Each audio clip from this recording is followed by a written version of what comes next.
Eu queria. Nossa, tá caindo aqui.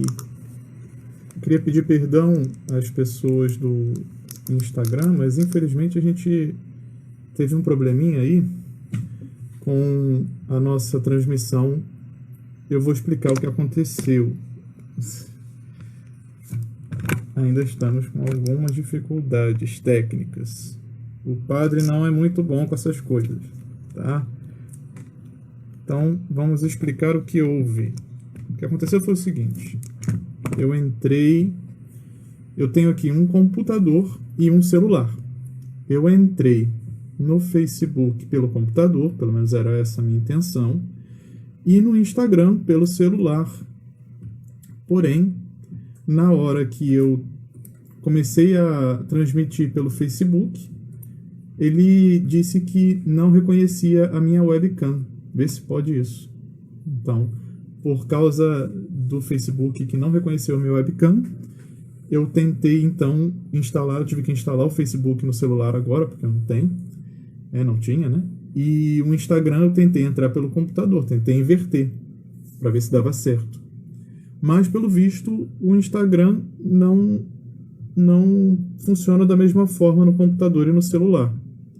Então, infelizmente, dessa vez a gente não vai conseguir fazer a transmissão pelo Instagram.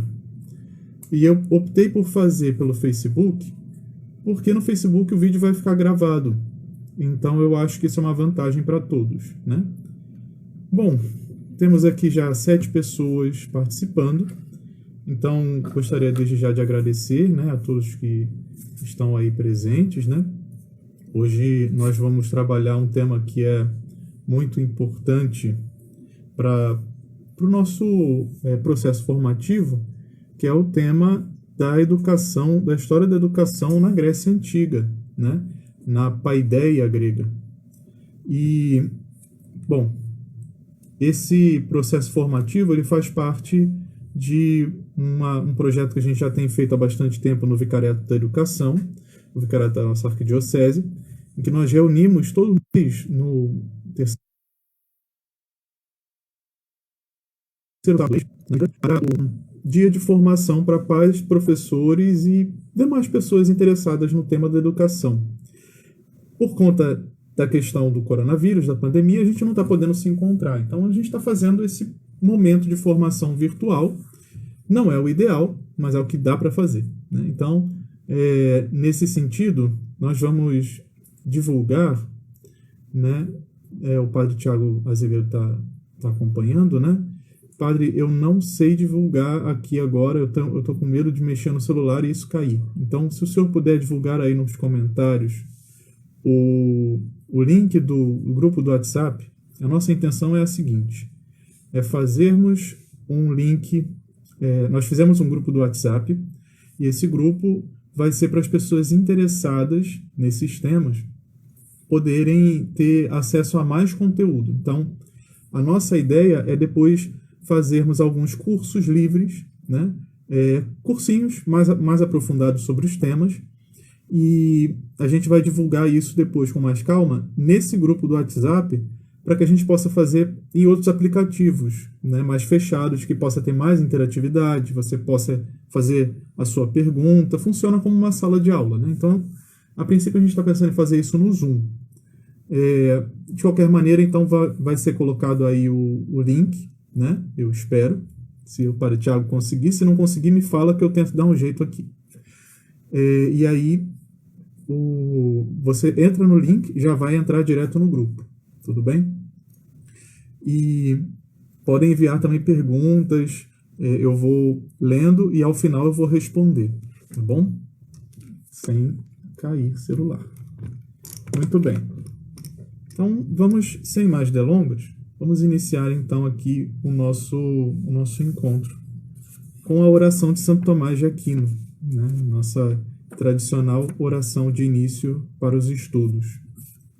Em nome do Pai, e do Filho e do Espírito Santo. Amém. Criador inefável, que em meio aos tesouros da vossa sabedoria elegestes 3 hierarquias de anjos e as dispusestes em uma ordem admirável acima dos céus, e que dispusestes com tanta beleza as partes do universo, Vós a quem chamamos a verdadeira fonte de luz e de sabedoria, e o princípio supereminente, dignai-vos derramar sobre as trevas da minha ignorância um raio da vossa clareza. Afastai para longe de mim a dupla obscuridade em que nasci, o pecado e a ignorância. Vós que tornais eloquente a língua das criancinhas, modelai minha palavra e derramai nos meus lábios a graça da vossa bênção. Dai-me a penetração da inteligência, a faculdade de lembrar-me, o método e a facilidade do estudo, a profundidade na interpretação e uma graça abundante de expressão. Fortificai o meu estudo, dirigi o seu curso, aperfeiçoai o seu fim. Vós que sois verdadeiro Deus e verdadeiro homem, e que viveis nos séculos dos séculos. Amém. Em nome do Pai, e do Filho, e do Espírito Santo. Amém. Bom, gente, eu vou segurar isso aqui na mão, porque a tecnologia aqui está meio complicada.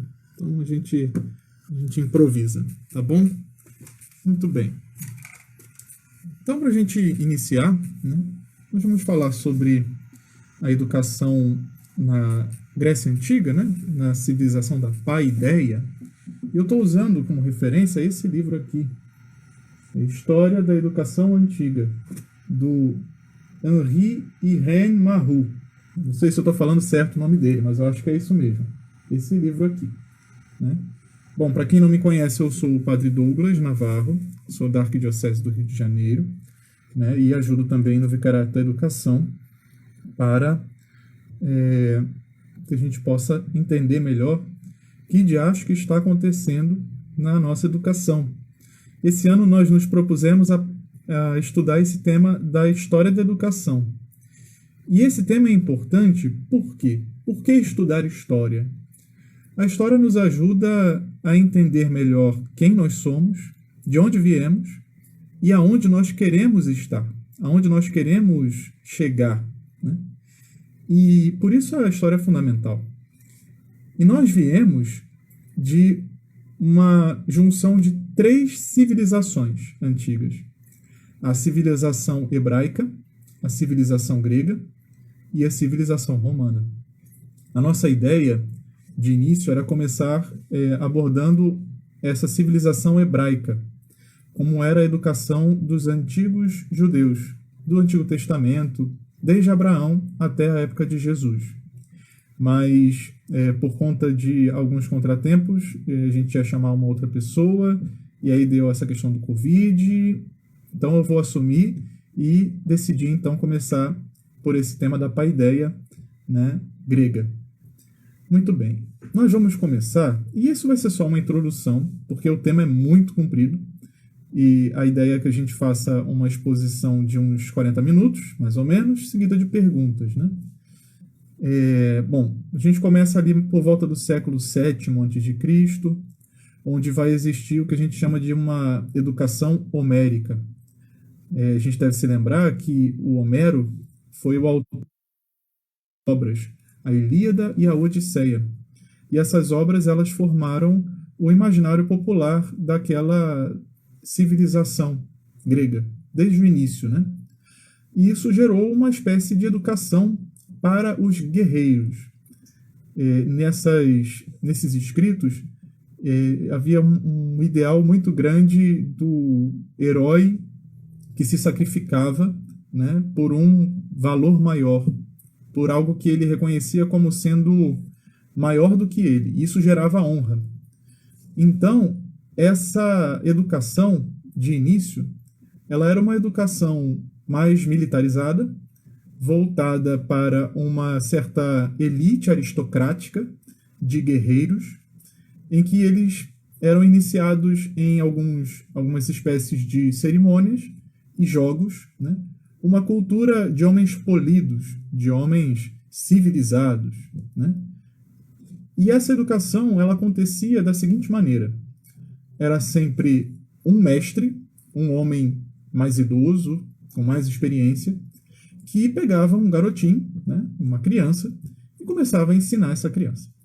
Não era uma coisa muito assim institucionalizada, era algo bastante espontâneo, mas que havia essa cultura, né? Então, a partir dos 7 anos de idade, mais ou menos, né, a criança era colocada à disposição de um iniciador, né? E essa educação, ela se dá através, então, do aprendizado dos conselhos desse ancião, e tem dois aspectos. Um aspecto técnico, pelo qual a criança é iniciada em um modo de vida, esse modo de vida do guerreiro, dos atletas também, né? E uma ética cavalheiresca. Nesse sentido também a gente tem muito o exemplo do Aquiles. Aquiles é um personagem do Homero que ele como que encarna o ideal do cavalheiro homérico, né? Então, ser como Aquiles era ter virtude, ter honra. E essa virtude ela tinha um nome técnico. Chama-se areté. O que é areté? Areté é um ideal de vida. É um ideal que motiva até mesmo o sacrifício da vida.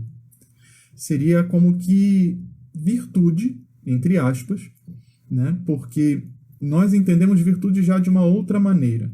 E a gente vai ver bem essa evolução do conceito de areté. Então, a princípio, essa areté é aquilo que faz de um homem um herói. É basicamente isso. E qual era o grande segredo dessa educação homérica dos primórdios?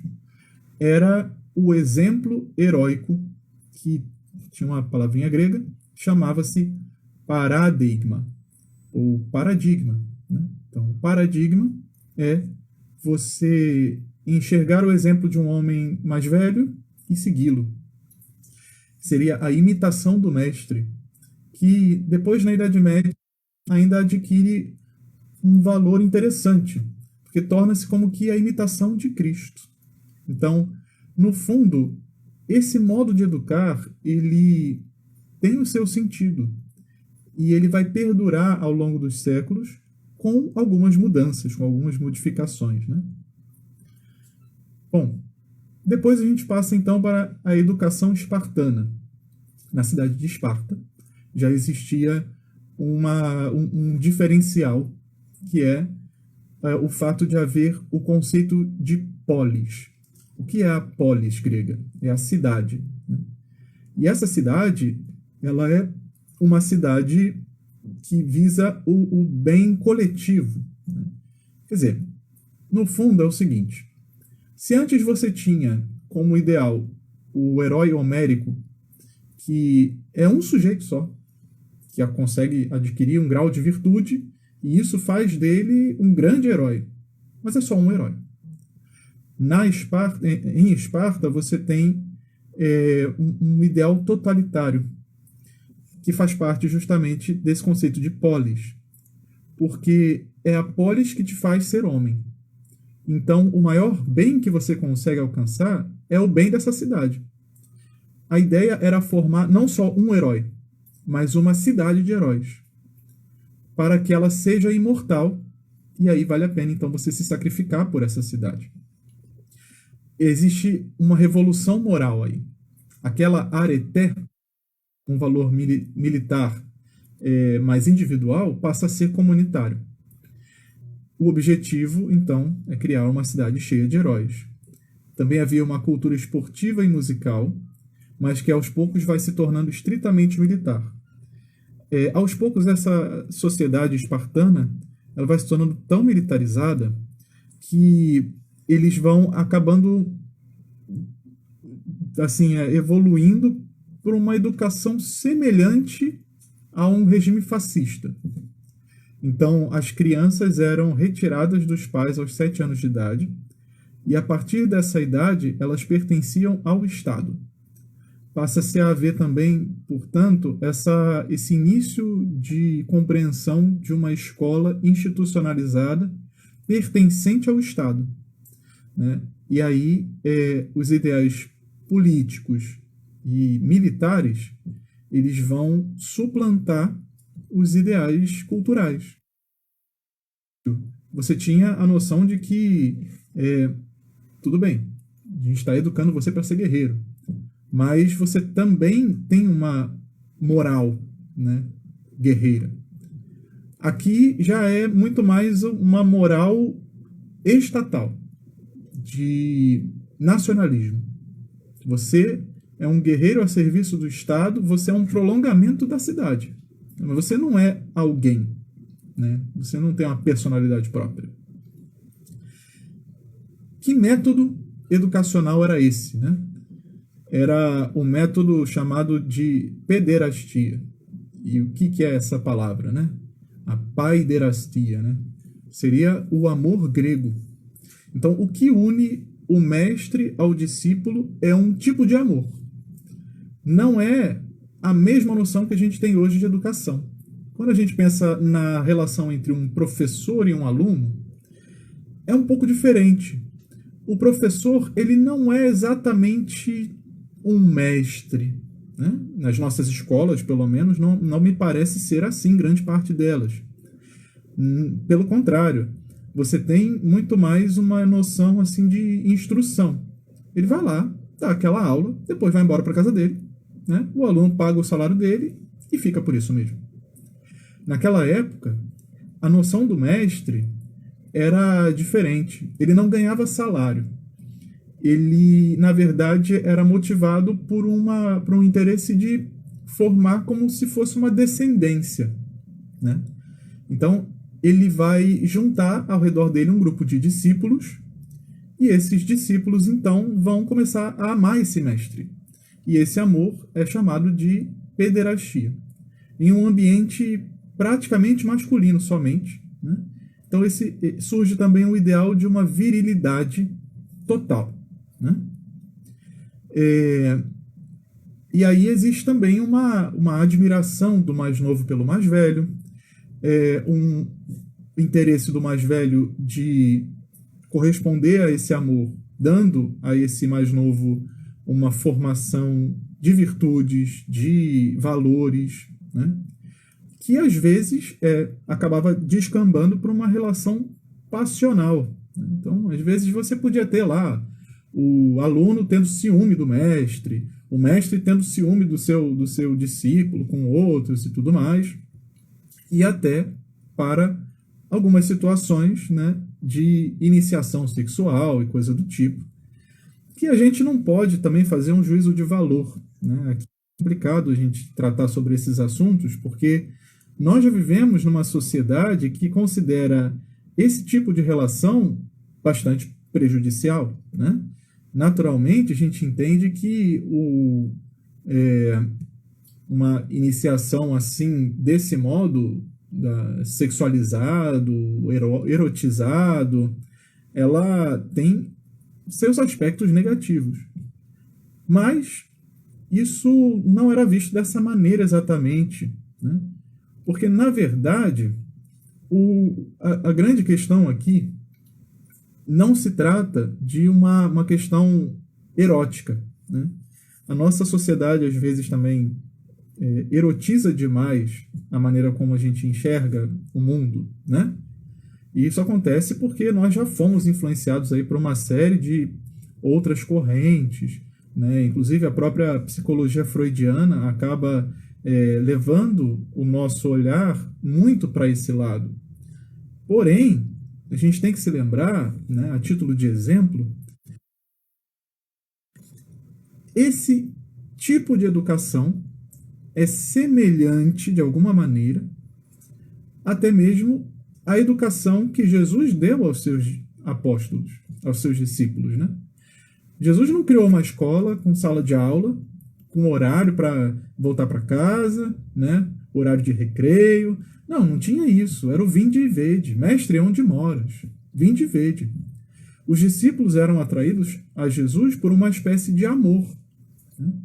E era esse amor que dava sentido aos ensinamentos de Jesus. Então, mais ou menos, é esse estilo de educação que acontece na Grécia de uma forma geral. E não é uma coisa institucionalizada, mas é algo que acontece espontaneamente. O problema é que isso dentro do paganismo, né, fora do cristianismo, ele adquire alguns vícios, de fato, né, alguns contornos um tanto quanto confusos. Mas isso depois, aos poucos, vai sendo purificado também. Então, qual era a técnica padrão da educação? A paideia realiza-se na paiderasteia, né? A família não tem educação, não tem a função educacional aqui. Primeiro porque a mulher era apagada, né? Ela tinha a função de educar as crianças enquanto eram bebês somente, até os 7 anos de idade. E aí os pais, por sua vez, né, o homem, né, você tem a mulher e tem o homem. O homem, ele é completamente sugado pela vida pública. Ele é um homem dedicado à política. Então ele não consegue também educar o seu filho. Por isso, eles entregavam esses filhos para esses mestres educarem, a partir ali dos 7 anos de idade. E essa educação ela se dava num ambiente de relação amorosa, mais do que de doutrinação técnica, né? Coisa semelhante acontecia para as meninas também. A gente consegue enxergar ali no final do século VII, na cidade de Lesbos, que entre a infância e o casamento, as jovens recebiam uma educação superior numa escola. E essa escola tinha uma vida comunitária que se parecia muito com uma confraria religiosa.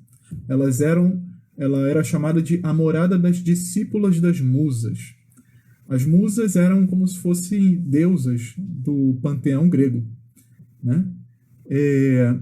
E nesse sentido, elas buscavam então o ideal do belo, aspirando à sabedoria. Era a chamada educação lésbica, né, da cidade de Lesbos. E a gente vê como que as palavras hoje elas adquirem um outro sentido, num contexto completamente diferente, né?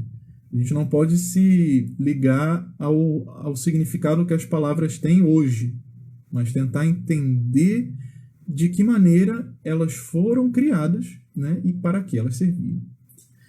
Bom, essa escola de Lesbos ela se assemelhava muito a uma espécie de conservatório de música e declamação. Porém, assim como os rapazes, elas também tinham uma educação muito voltada para o esporte. A gente tem que lembrar que a civilização grega ela tem, além de toda a tradição guerreira, a tradição esportiva. As Olimpíadas foram criadas lá.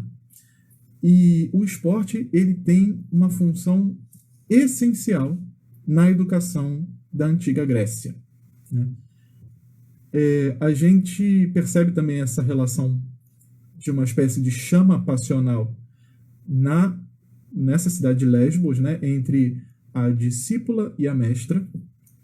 Mas agora a gente já passa então para um outro ponto, que é a antiga educação ateniense, da cidade de Atenas. Estou dando uma olhadinha no horário para a gente tentar, né, cumprir tudo. Lembrando que isso vai ser um resumo, né? A gente não tem como trabalhar todo o conteúdo possível em um momento pequeno como esse, né? Então a ideia é a gente fazer um resumo e posteriormente depois vocês podem entrar no grupo do WhatsApp aos links que a gente vai colocar lá para cursos mais aprofundados sobre esses temas. Bem, então passando para a educação ateniense. De um século para o outro, passando, né, um século e meio mais ou menos, a atmosfera da civilização grega muda radicalmente. A cultura ela deixa de ser primordialmente militar e passa a ser mais civil, né? E aí a pedagogia ela acaba então acompanhando esse processo. O nome dessas instituições que passam a existir a partir de então é a efebia. A efebia ela só possui 2 anos de serviço militar obrigatório. Então, dos 18 aos 20 anos, os jovens, né, fazem esse serviço militar obrigatório. Aqui a gente já está mais ou menos ali entre o século V e IV, né? Não chegamos ainda a entrar propriamente no século IV, porque a gente vai ver que vai surgir depois uma outra novidade. Além disso, existe um processo de democratização da educação. Aos poucos começam a aparecer algumas instituições educativas, né, que são já os inícios, os primórdios do que a gente poderia chamar de uma escola.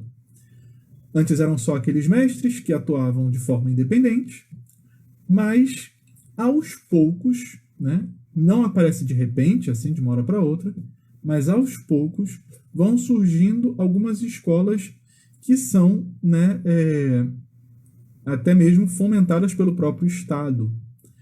Por quê?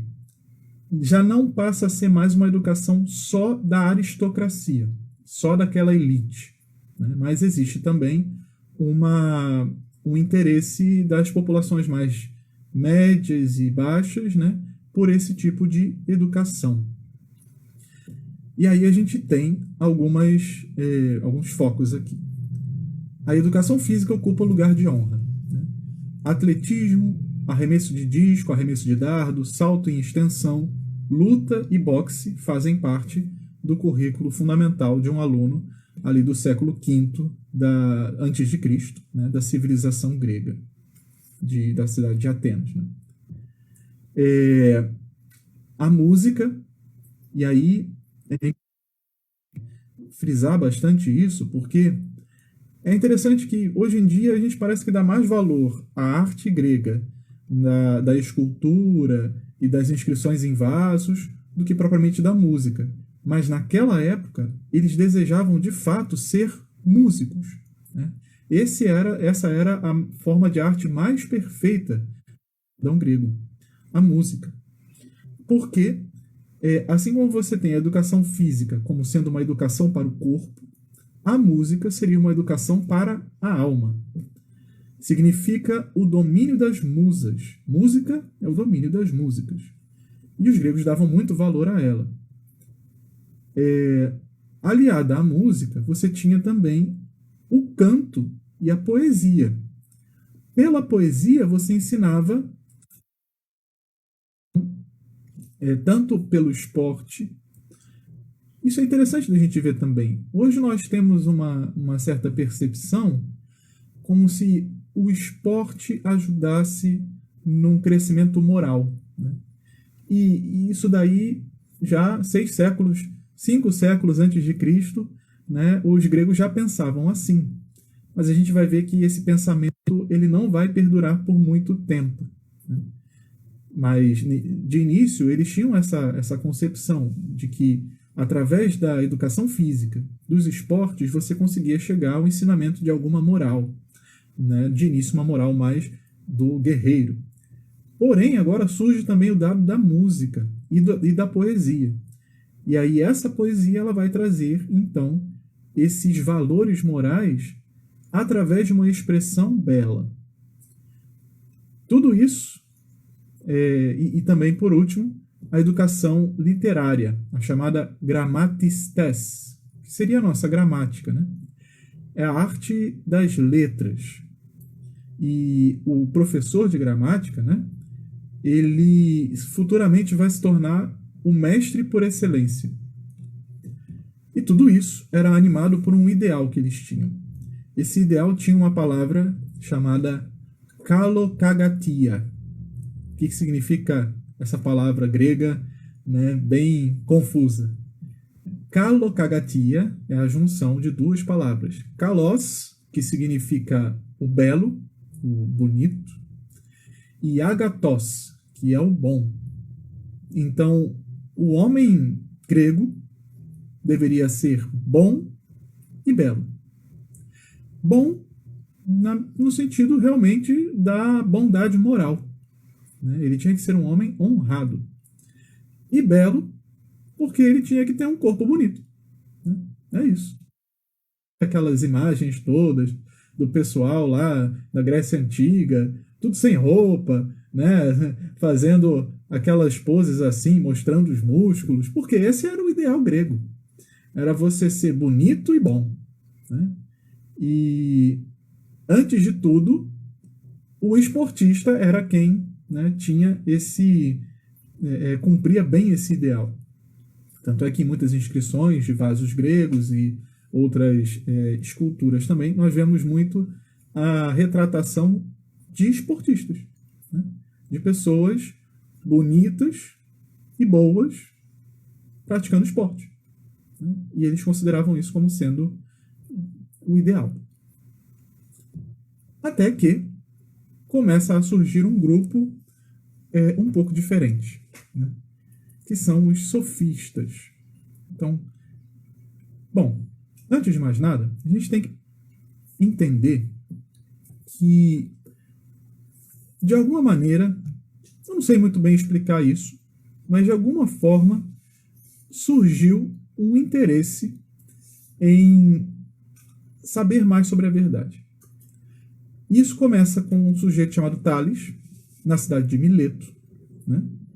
E ele resolve viajar, né? Ele vai para o Egito, ele consegue uma bolsa de estudos lá no Egito, com os sacerdotes egípcios que não abriam para ninguém, praticamente, as escolas deles, mas ele conseguiu ir lá, né? E estudou com eles, e aprendeu um pouco da sabedoria egípcia, e voltou para Mileto.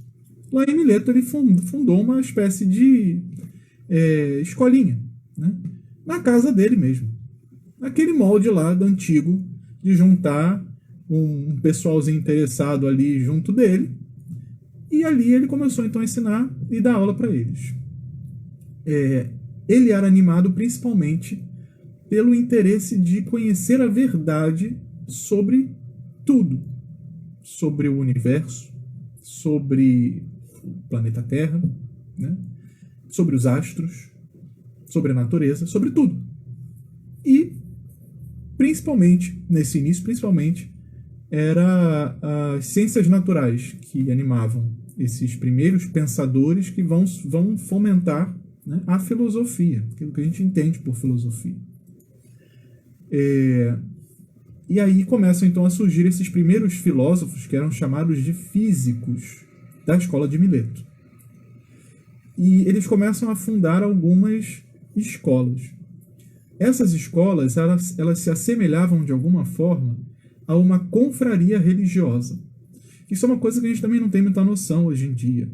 Quando a gente estuda filosofia, fica parecendo que aquele pessoal, aqueles filósofos antigos, eles eram homens muito, assim, céticos, que não acreditavam nos mitos, e por isso eles buscavam uma ciência mais ou menos parecida com a ciência que a gente tem hoje, completamente ateia, né, profundamente metódica, mas não era assim. Não era assim. Na verdade, eles entendiam essa busca pela verdade como sendo quase que uma consagração religiosa de fato. E as suas escolas tinham uma série de semelhanças com o que entende hoje como um mosteiro. Eles tinham práticas ascéticas, eles tinham disciplinas rígidas e uma série de coisas assim, né? E eles se dedicavam de início ao culto das musas, né? E depois vão passar até a ter um culto ao Pitágoras heroificado, né? Seria a figura de Pitágoras, mas como um herói. Aliado a isso, surge então um novo ideal político, né? Que, de início, naqueles primeiros séculos que a gente mencionou, havia um regime totalitário na Grécia, né? E esse regime caiu, não deu certo. Começou aos poucos, principalmente na cidade de Atenas. A cidade de Atenas, ela sempre foi conhecida a partir do século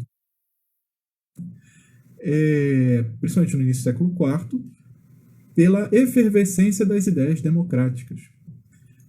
E nesse sentido, você começa a ter uma necessidade de formar pessoas para a política. Você precisa ter político. Para ter democracia, tem que ter gente que gosta de política, que saiba fazer política. E aí quem vem então para cumprir essa demanda são os sofistas. Então agora a gente deixa os filósofos um pouquinho de lado, a gente vai falar sobre os sofistas. Quem são esses sofistas, né? Não é surfista não, tá? É sofista, pelo amor de Deus. Os sofistas, eles têm um novo ideal daquela areté. Lembra da areté? A virtude, né? Agora ela vai ser uma areté política. A carreira, formar a personalidade do futuro dirigente da cidade. Esse é o ideal deles. Bom, eles começam as atividades a partir da segunda metade do V século. Não eram rigorosamente investigadores da verdade. Então, qual é a grande diferença, talvez, entre um filósofo e um sofista? É que o filósofo ele busca conhecer a verdade. E o sofista é isso.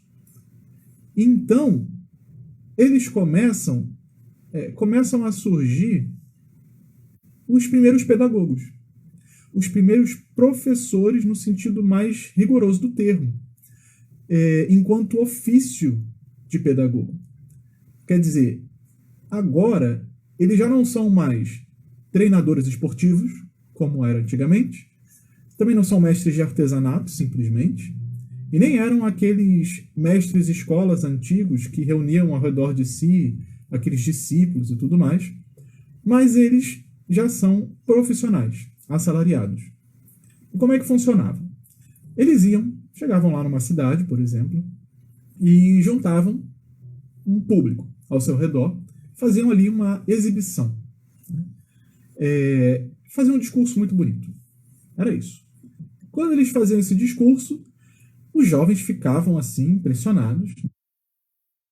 Esse sujeito, porque ele consegue convencer qualquer um. Imagina o poder de alguém que, com a sua palavra, é capaz de convencer um monte de gente. Dentro de uma democracia, isso daí é muito útil. Então eu quero ser que nem ele. E esses jovens, então, procuravam esses sofistas e faziam um curso que durava mais ou menos uns 3 ou 4 anos, e eles eram remunerados. A motivação era totalmente prática, né? Era uma coisa bem pragmática. Formar um futuro chefe numa perspectiva de humanismo relativista, no sentido que o homem é a medida de todas as coisas. Basicamente, o sofista ensinava o seguinte: 2 coisas: dialética e retórica. O que é a dialética?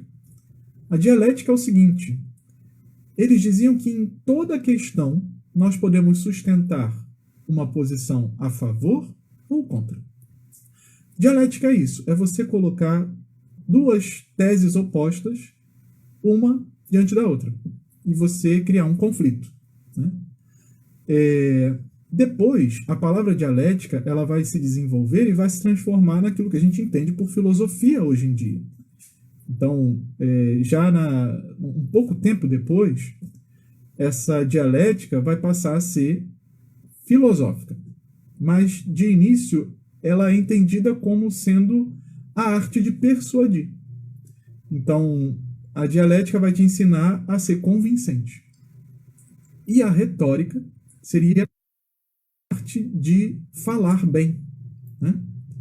E ela tem 2 aspectos.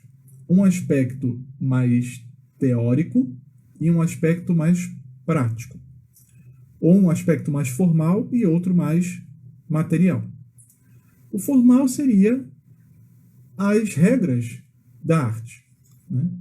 Que seria a técné. Não confundir com a areté, né?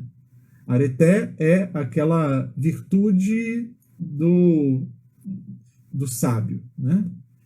Enquanto que a técné, ela é a forma do discurso. Como é que eu ensino para uma pessoa essa forma retórica? Eles pegavam os alunos e davam para eles um modelo de discurso. E falavam assim: vocês vão pegar esse modelo e vão adaptar, né? Assim eles imitavam aquele modelo até entender a estrutura que fundamentava, né, aquele modelo, e aquela estrutura ajudava então a fazer um discurso mais convincente. Mas não adianta nada você ter uma estrutura se você não tem um conteúdo para essa estrutura. E aí vem o aspecto mais material, né? Que é justamente o conteúdo desse discurso. O sofista tinha que ser um universalista. É a chamada polimaquia. A polimaquia é a capacidade de você falar sobre tudo. Você tinha que saber falar sobre tudo. Tudo de técnico que existe no mundo, né? E aí, nesse sentido, começam a surgir algumas disciplinas mais profundas do que antes. Por exemplo, eles começam a ensinar aritmética para aqueles rapazes. Começam a ensinar geometria, astronomia e acústica, que futuramente vão se transformar, na Idade Média, naquilo que vai se chamar de quadrivium. Então, o quadrivium ele começa a ser pensado já aí, nesse quarto século antes de Cristo. E os sofistas foram os primeiros a reconhecerem os valores formativos dessas ciências. Então, a gente entende que, no fundo, elas entram no currículo por conta da sua utilidade, mas que depois elas vão evoluir para uma outra coisa. A gente vai ver isso já já. Porém, surge algo que os sofistas não esperavam. Surge um sujeito em Atenas que tinha estudado com um... ele não estudou com Pitágoras propriamente, mas estudou com Pitagórico. E esse sujeito se chamava Sócrates.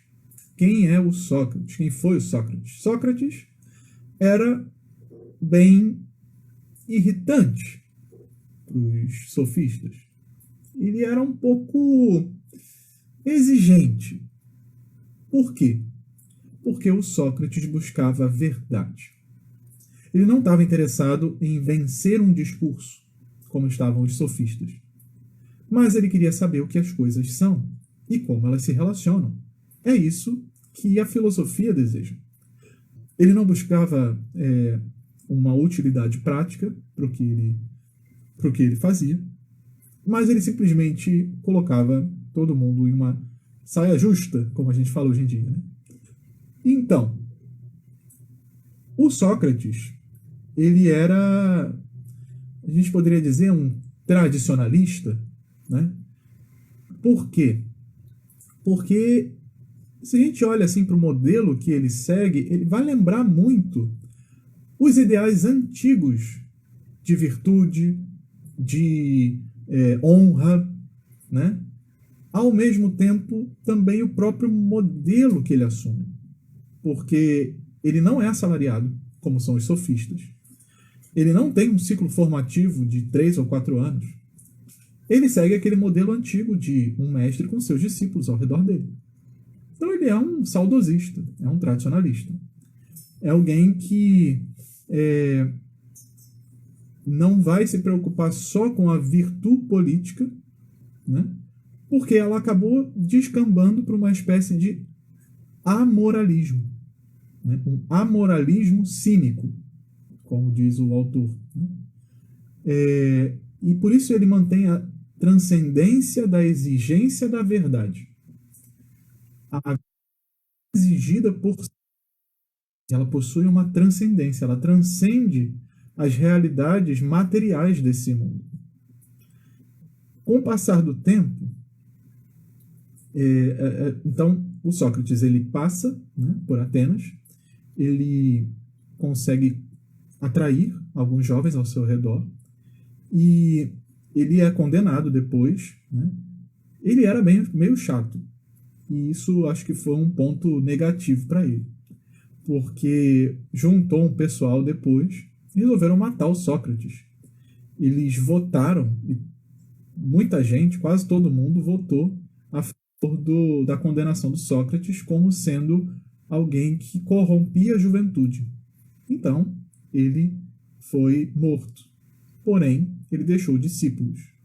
E um discípulo de maior destaque dele foi o Platão, né? Agora, uma coisa interessante, um detalhe, né, que a gente tinha comentado antes sobre a educação do esporte, né?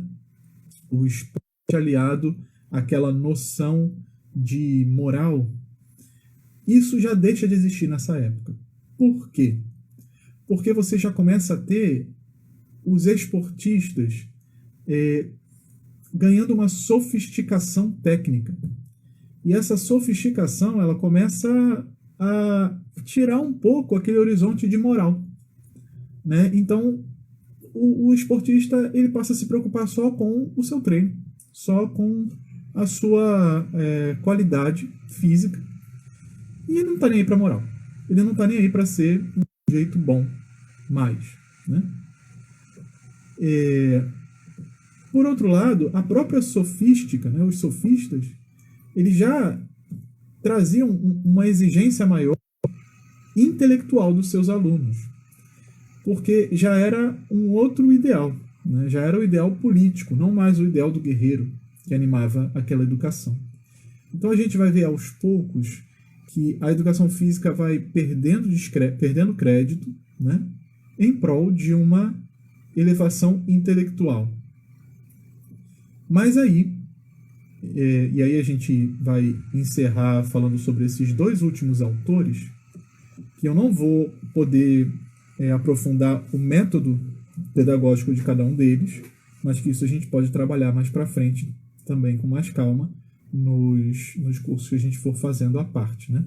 Por isso eu peço também que você já clique lá no link do WhatsApp para a gente poder manter contato, né? Depois, mais para frente, a gente vai mandar os links para os outros cursos, para os outros materiais que vamos produzindo. Caso você não tenha WhatsApp e queira também participar, ou você não quer, de repente, divulgar o seu telefone, você pode mandar também um e-mail para o Vicariato da Educação, que a gente envia para você, né, o que for preciso, tudo bem? Bom, então surgem dois pensadores fundamentais para duas correntes, né? De um lado, Platão, e de outro, Isócrates. Bom, eles são, de uma certa maneira, fruto dessas duas correntes, da filosofia e da sofística, porém, eles já são uma espécie de evolução desses pensamentos também. Porque, de início, parece que ambas são contrárias uma à outra, né? Mas a gente vai ver que, no fim das contas, ambas se complementam, né? E então a gente vai trabalhar agora isso rapidamente. Ambos são educadores profissionais, tanto Platão como Isócrates. Já não são mais itinerantes, eles já não vão mais andando de cidade em cidade, mas eles fundam algumas escolas. A gente conhece muito, principalmente a escola de Platão, que era chamada Academia, né, que gerou inclusive o próprio Aristóteles depois. Mas a gente não vai falar sobre Aristóteles hoje, senão a gente vai passar muito do tempo. Muito bem. E eles inspiram um ideal de sabedoria em seus alunos, a sofia. Daí vem a filosofia, né? Sofia é sabedoria. Eles insistem, tanto Isócrates como Platão, no aspecto moral da educação, da formação pessoal, da vida interior. Serão os fundadores da ética da paideia, clima da civilização helenística. O que é o helenismo? O helenismo ele é aquela cultura grega que vai se espalhar pelo mundo, que aos poucos vai sendo conquistado pela Grécia. Principalmente depois das expansões que são feitas por Alexandre o Grande. O Alexandre ele vai surgir um pouco depois desse pessoal. Ele vai receber uma forte influência do Aristóteles. E a gente vai ver que a expansão do Império Grego ela vai gerar uma unificação cultural muito grande no mundo ocidental. E isso vai ser fundamental até mesmo para a difusão rápida do cristianismo. Bom, vamos falar então sobre o Platão. Quem era o Platão? Platão é tido como sendo o fundador da cultura e da educação eminentemente filosóficas.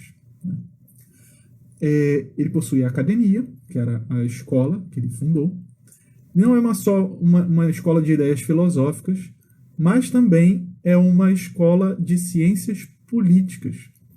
Seu objetivo era formar uma aristocracia capaz de guiar a sociedade a uma vida segundo a virtude, segundo a verdade. Então você vê que existe um ideal político por trás da academia. A gente não pode negar isso. Porém, esse ideal político já não é simplesmente um ideal utilitário. E, no fundo, Qual é a diferença entre o Platão e os sofistas? É porque os sofistas queriam ajudar o sujeito a ter um discurso bom, e esse discurso bom ia ajudar esse sujeito é, a ser um bom político. Mas a ser um bom político para si. Não quer dizer que ele ia fazer necessariamente um bem para a sociedade. Ele ia fazer sucesso. É uma formação para o sucesso.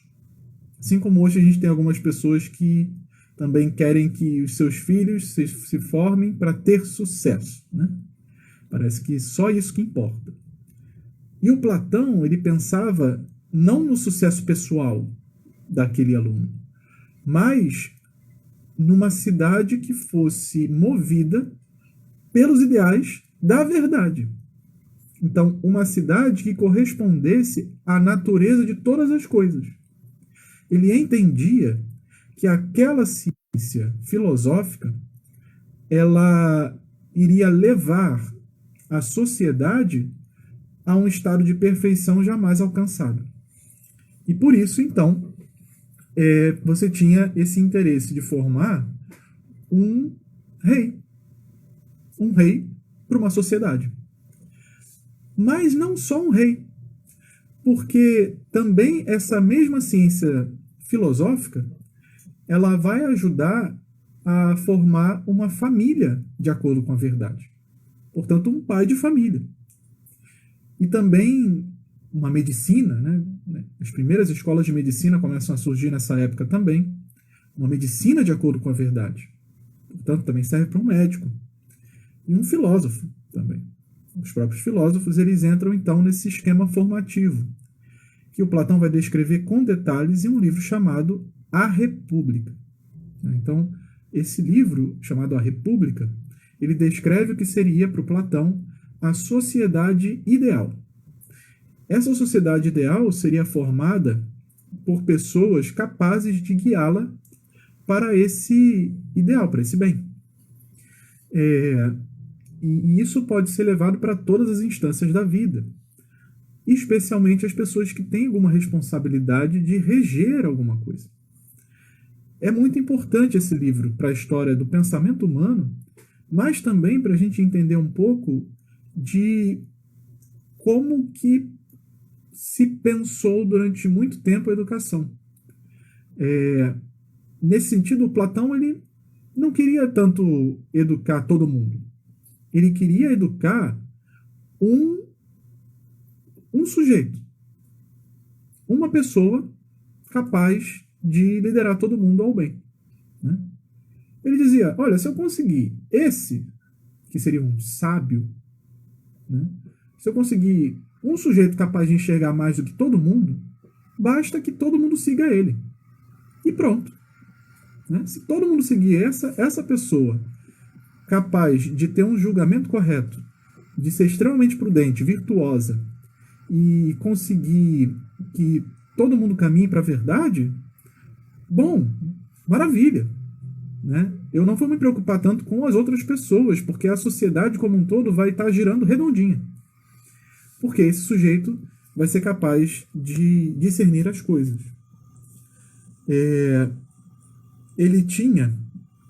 Ele deveria ter a verdadeira ciência, chamada episteme, né? Em oposição a essa opinião vulgar chamada doxa. E a verdade é tida como uma norma para o Platão. Bom, e o Isócrates, né? Ele tem uma outra questão a ser resolvida. Por quê? O Platão, então, ele quer formar esse único sujeito que é capaz de guiar todo mundo. Mas o Isócrates se pergunta assim, tudo bem, mas e o resto dos cidadãos? O que acontece com aquela cidade real, aquela que existe? O Platão, no final da República, ele acaba se convencendo de que aquilo nunca vai existir. Aquilo é um ideal, aquilo é utópico. Né? Aquele tipo de sociedade teria que ter tantas... Teria que você conseguir tantas condições para aquilo existir que praticamente seria impossível. como ele escreve. Mas a gente tem que se confrontar com a vida real, e o Isócrates faz, então, esse confronto. De maneira geral, foi o Isócrates quem criou a educação grega do quarto século, propriamente dita, e não Platão. E essa educação foi a que passou para o mundo helenístico, né? Inclusive, foi a educação que os próprios padres da igreja tiveram. No início do cristianismo, né, os primeiros cristãos eles receberam uma educação que foi diretamente fruto do pensamento de Isócrates. Quem foi, então, Isócrates? Isócrates foi o fundador do chamado discurso de pompa, transpondo o domínio da retórica para a literatura artística, conservando-lhe a característica oral pela leitura de textos em voz alta. Então, antes a retórica era uma espécie de discurso para você convencer as pessoas. O Isócrates vai dizer o seguinte: agora nós vamos fazer com que a retórica ela nos ajude a fazer arte. Nos ajude a transformar o mundo em mais belo, né? Para que o mundo seja mais bonito. E aí o ensino dele, ele conservava assim, aquele senso prático, né, que os sofistas já tinham, porém ele tinha algo de superior. É o seguinte: ele queria formar principalmente professores como ele, além também de técnicos em discussão, mas principalmente homens cultos, homens com a cultura grega, que fossem capazes de participar das conversas cotidianas com uma certa desenvoltura. E isso aí a gente tem que entender um pouquinho do humanismo de Isócrates para compreender bem as implicações disso, que são muito profundas. Porque, para o Isócrates, o que distinguia o homem grego dos demais não era o fato de ele ter nascido na Grécia, nem era o fato de ele pertencer, por exemplo, ao povo grego de sangue, né? Na verdade, o que fazia do homem grego um grego era a sua cultura. Isso ajudou muito a cultura helênica a se espalhar assim de uma forma gigantesca, de uma hora para outra. Tanto é que nós vemos o teatro grego surgindo em muitos lugares do mundo, praticamente no mundo inteiro conhecido, em tão pouco tempo, né? Desde a cidade de Roma até mesmo na própria Palestina, né? É interessante a gente perceber que pertinho de Nazaré você tinha a cidade de Tiberíades com uma cultura profundamente helenizada na época de Jesus, inclusive com teatros gregos e tudo mais. Como assim? Em pouco tempo, a cultura grega ela dominou o mundo conhecido. Mas por quê? Porque ela passou a ser vista como um valor a ser conquistado, um valor a ser preservado. Porque o homem grego era o homem civilizado, em oposição ao civilizado, aos estrangeiros, né? E desse belo discurso, desse esforço por fazer um discurso belo, nasce uma necessidade de beleza moral. Porque o seu discurso tem que ser um reflexo da sua vida interior. Daí o Isócrates ele consegue trazer de volta esse ideal moral para a educação.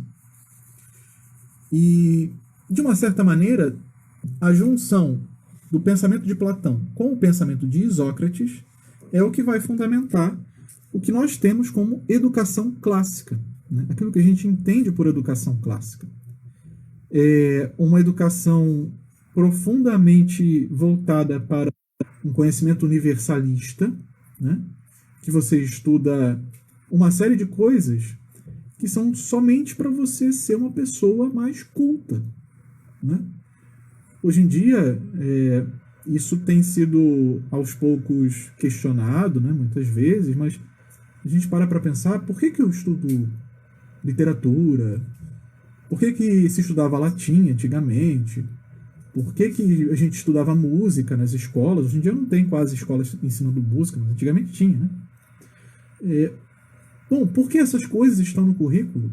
A gramática, a matemática, essas coisas todas, né? A gente vai aplicar isso na nossa vida prática, mas talvez não com tanta profundidade quanto que a gente aprende na escola. Muitas pessoas vão utilizar a regra de 3 na sua vida prática, mas poucas vão utilizar a equação de segundo grau. Por que que todo mundo aprende equação de segundo grau? Né? É simples. É para você ser alguém civilizado. É para você ter cultura. E para você fazer parte de uma família que antes era a família grega, mas que agora nós entendemos como sendo a família humana. É esse o motivo. Então, existe um motivo prático? Claro que existe. Mas mais do que isso, existe uma noção de unidade, de civilidade, que surge nesse momento e que, de alguma maneira, ainda é preservada até hoje. Com isso, então, a gente encerra esse momento de exposição, né? Agradeço a todas as pessoas que estão acompanhando. Vamos passar agora para algumas perguntas que eu vi que vocês colocaram aqui. Eu vou procurar. Lembrando novamente que isso foi uma introdução ao tema, né? Teria muito mais coisa para falar, principalmente sobre o próprio Platão e o Isócrates, que certamente a gente vai ter como aprofundar depois, né? Então, Francisco Pereira perguntou lá atrás: qual a semelhança entre a educação grega e a católica? Bom, Francisco, nós temos várias semelhanças, principalmente nos padres da igreja, que receberam uma herança direta, né, dessa educação que foi a junção entre Platão e Isócrates, né? Eles surgem no quarto século a.C., mas vai sendo desenvolvida uma escola de fato, né? Uma escola de fato a partir desses ideais. E aí até hoje a gente tem a presença dessas estruturas do trivium e do quadrivium, né? Dessas disciplinas todas, voltadas para um saber, de certa maneira, universal, né? Universalista, mas ao mesmo tempo com uma profundidade que é fruto da filosofia e com o desejo de buscar a verdade. E aí, nesse sentido, a gente vê um elo muito singular e profundo entre a educação grega e a educação católica. Porque nós, como católicos, entendemos de uma forma muito séria que a verdade, ela não só existe e não só é alcançável, né, como os filósofos gregos, especialmente Platão e depois Aristóteles, com mais profundidade, falavam, né? Mas nós entendemos que essa verdade se fez carne. Esse é o grande diferencial do cristianismo. É dizer que a verdade que criou tudo, que causou todas as coisas e que mantém a ordem do universo, essa verdade se fez carne e se deu a conhecer e modifica de alguma maneira a nossa alma para que nós a conheçamos de forma mais perfeita. Isso é algo muito interessante. Porque se a gente para analisar, por exemplo, a formação que o Platão coloca lá na República para o filósofo, ela dura aproximadamente 50 anos. Para o sujeito conseguir ser um filósofo de fato, ele só vai conseguir depois de 50 anos de formação, direto. E ele entende que antes disso você não é capaz de chegar a esse nível de conhecimento de todas as coisas, de juízo acertado sobre as coisas, né? E de prudência, de virtude, etc. E de repente, depois de Cristo, a gente começa a ver pessoas simples, com menos tempo de formação, e chegando a alturas muito maiores do que os filósofos gregos sonharam em um dia alcançar. Você vê pescadores, cobradores de impostos, e outros tantos chegando nesse nível do Platão, e até elevado, até acima. Né?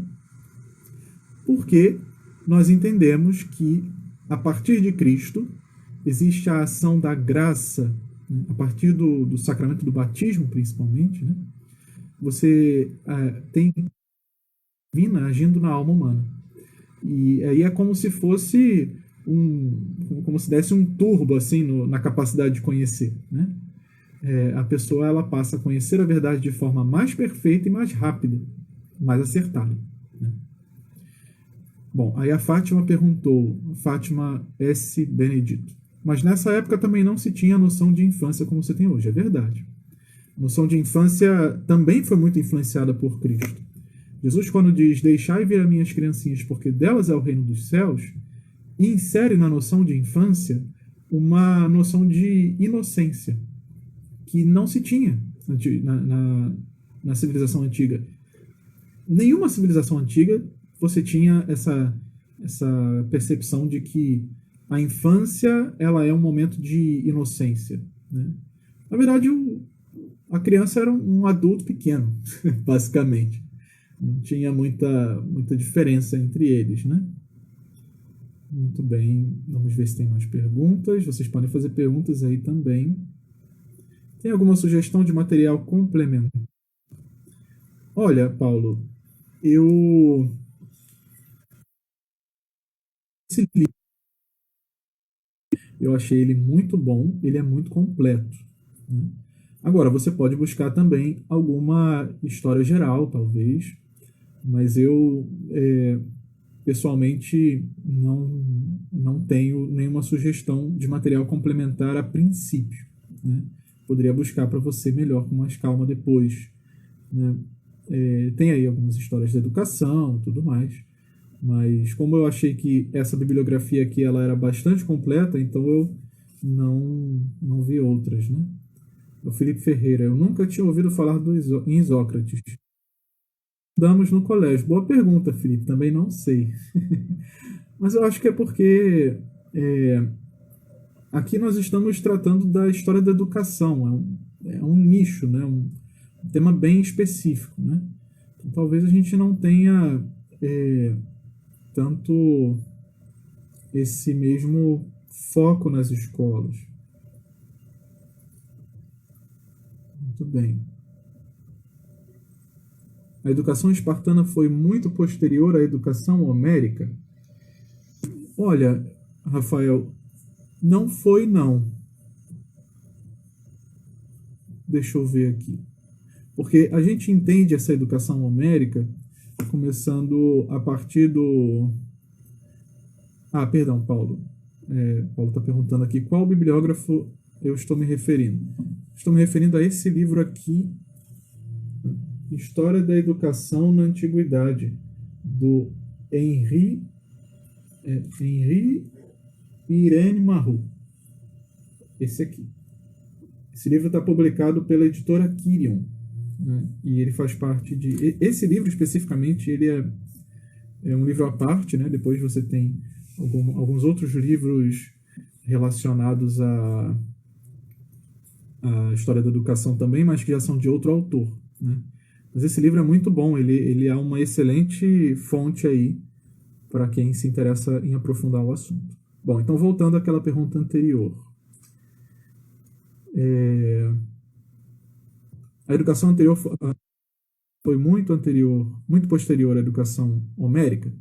Bom, eu vi que essa educação homérica, tida como educação homérica, né, ela surge ali por volta do século VII antes de Cristo.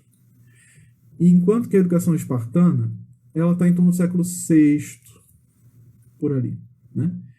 Então, tem um pouco menos de 100 anos.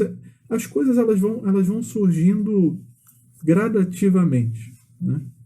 Mas como é um período muito antigo da história e você não tem tanta documentação, justamente por conta da característica mais espontânea desses modelos educacionais. Uma coisa é você determinar bem o método, por exemplo, do Platão, porque o próprio Platão colocou por escrito esse método, e ele tinha discípulos que legaram esses escritos até nós, né? Então, eles não se perderam com o tempo. Outra coisa é você ter um modelo educacional bem mais antigo ainda, né? Esse já é antigo, então, muito mais antigo, e que você não tem muita fonte bibliográfica, você não tem não tem uma forma muito boa de chegar a esse pessoal pela documentação, porque o estilo era mais livre mesmo, é uma coisa mais assim, espontânea. Então, a gente estima mais ou menos essas datas, por isso que eu falei mais dos séculos do que de anos mais determinados, né? Muito bem. A Cláudia Loureiro perguntou: vivemos numa sociedade cada vez mais desigual e a escola parece lidar não com indivíduos, mas com uma massa. Esse modelo de formação para a participação em uma família ainda é válida? Porque parece que não há uma preocupação com a formação de cidadão, mas de mão de obra. É verdade. Então, Cláudia, nós vemos que, de alguma maneira, a educação grega ela foi se desenvolvendo tendo essa dupla acepção, né? Você tem, de um lado, pessoas interessadas em ideais puramente práticos, que seriam os primeiros sofistas, né? Os sofistas, eles começam fazendo aqueles cursinhos bem rápidos para você aprender a falar bem, né? E qualquer outro saber que eles menosprezavam. Então, é mais ou menos um fenômeno semelhante ao que a gente vê em algumas escolas hoje. É um interesse muito mais na técnica, para você aprender a fazer alguma coisa útil agora, né, do que esse interesse mais humanístico de formação para a vida, né? E aí, porém, esse modelo de formação para participação em uma família ainda é válido? Bom, depois a gente vai ver com mais calma como isso desenvolveu no cristianismo, né? Então, hoje nós temos em conta a necessidade da participação da família biológica na formação da pessoa, né? A gente chegou a essa conclusão depois de séculos e séculos de desenvolvimento, mas isso não é uma característica da educação grega, né? Então, até mesmo entre os filósofos gregos, você tem formação de famílias espirituais, entre aspas, né? De essas espécies de confrarias religiosas, né? Que eram as escolas dos filósofos, mas você não tem tanto a importância da família biológica. Então isso aos poucos vai se desenvolvendo, principalmente na sociedade cristã, né? A partir do cristianismo nós temos então a importância da família como sendo fundamental para a formação de alguém, porque a família ela vai de alguma maneira humanizar aquela pessoa, né? E a igreja é uma família espiritual? É uma família espiritual, de fato.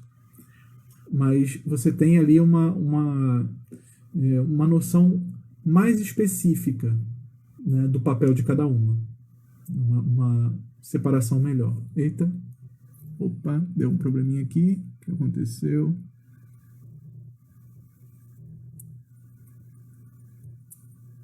Perdão. Voltou. Muito bem. O Rodrigo Almena perguntou: padre, a própria história grega é dividida pelos historiadores em 4 ou 5 períodos. E a educação grega também é o reflexo dessas particularidades de cada período? Nesse livro que o senhor indicou, essas particulares são trabalhadas pelo autor? Sim, Rodrigo. Porém, a gente não vai conseguir trabalhar tudo, né? Então, eu me limitei a falar só até a gente chegar a esses 2 autores, que no fundo é o início da paideia, né? Quer dizer, o nosso tema é a educação na paideia. E a gente não propriamente entrou na civilização do helenismo, né? Isso só vai acontecer um pouco depois. Então, isso serve como uma introdução. A gente não vai ter muito tempo de aprofundar além disso, infelizmente. Bem, essa importância da família vem da tradição judaica? Sim, sim, também vem da tradição judaica, de fato, né? Porque a gente tradição bastante arraigada, né, entre os judeus, mas que os pagãos, né, os fiéis de tradição pagã, também adquirem, né, através dos ensinamentos cristãos. Porque, quer dizer, principalmente, a nossa fé ela está fundamentada numa família. Deus sendo trino, a estrutura interna de Deus já é familiar, né? Pai, Filho e Espírito Santo. E também o modelo da Sagrada Família, né, é tido em muita conta. E a própria educação de Jesus. Jesus não foi educado dessa maneira que os gregos colocam, né? Então a gente tem, de fato, uma evolução nesse sentido. Porque o helenismo ele tem essa questão de ter uma cultura humanística, mas que se ele não é informado pela graça e pela revelação, ele vai cair em alguns problemas, em alguns vícios, que a gente viu, né, que isso aconteceu. Então, é meio complicado você pegar esse esquema e colocar em prática, literalmente, numa sociedade cristã. Não tem como você fazer isso, né? Por isso, então, a importância da família. A família, ela ajuda a você frear um pouco esses desejos totalitários de um Estado. De alguma maneira, a educação sempre esteve vinculada à política, né? Até mesmo dentro das escolas filosóficas, de alguma forma. Então, porque no fundo eles colocaram muito mais os interesses do Estado acima dos interesses da família, né? Só que isso é um problema numa sociedade cristã. Então, isso depois a gente vai desenvolvendo mais para frente. Bom, mais alguma pergunta? Né? Então, enquanto isso, a gente agradece a todos pela participação. Eu acho que, apesar das dificuldades, foi bastante proveitoso, né, a gente poder estar junto aí durante esse tempo. Esse vídeo ele vai ficar gravado, então vocês podem depois voltar e conferir com mais calma. Qualquer dúvida, podem entrar em contato também, né, a partir do WhatsApp. Lembrando que nós estamos fazendo, então, um grupo do WhatsApp. Nesse grupo, vocês não vão poder comentar. Esse grupo é um grupo fechado só para os administradores comentarem, né? Mas é justamente para que a gente tenha como uma fonte de informações, né? Então, nós vamos fazer depois alguns pequenos cursos, tanto eu como o Padre Wagner e, quem sabe, algumas outras pessoas podem contribuir também, que nós vamos fazer cursos avulsos, além das nossas formações continuadas, que vão continuar acontecendo nesse formato, né? E esses cursos depois a gente vai divulgando a plataforma pelo WhatsApp, né? Por isso é importante a gente ter esse grupo, tá bom? Se vocês souberem de mais alguém que se interesse também, então passem para essas pessoas que elas podem entrar direto, né? E vai dar certo, se Deus quiser, tá bom? Bom, então vamos encerrar, vamos agradecer a Deus por esse momento de formação e tendo profunda fé de que essa situação toda da epidemia vai passar, nós vamos poder nos encontrar futuramente em paz, com saúde, né? Pensamos também por todas as pessoas que sofrem nos hospitais, por aqueles funcionários e profissionais da saúde que tanto necessitam do nosso apoio. E rezemos pedindo a intercessão da bem-aventurada Virgem Maria. Também pelos educadores, pelos alunos, pelas pessoas que sofrem por não ter aulas e todas as intenções particulares daqueles que nos acompanham. Ave Maria, cheia de graça, o Senhor é convosco. Bendita sois vós entre as mulheres e bendito é o fruto do vosso ventre, Jesus. Santa Maria, Mãe de Deus, rogai por nós, pecadores, agora e na hora de nossa morte. Amém. Que o Senhor possa sempre te abençoar, que esteja junto com vocês. O Senhor esteja convosco, Ele está no meio de nós. Abençoe-vos o Deus Todo-Poderoso, Pai e Filho e Espírito Santo. Amém. Muito bem, então, nos vemos no próximo mês. Vamos manter contato. Deus abençoe e fiquem com Deus.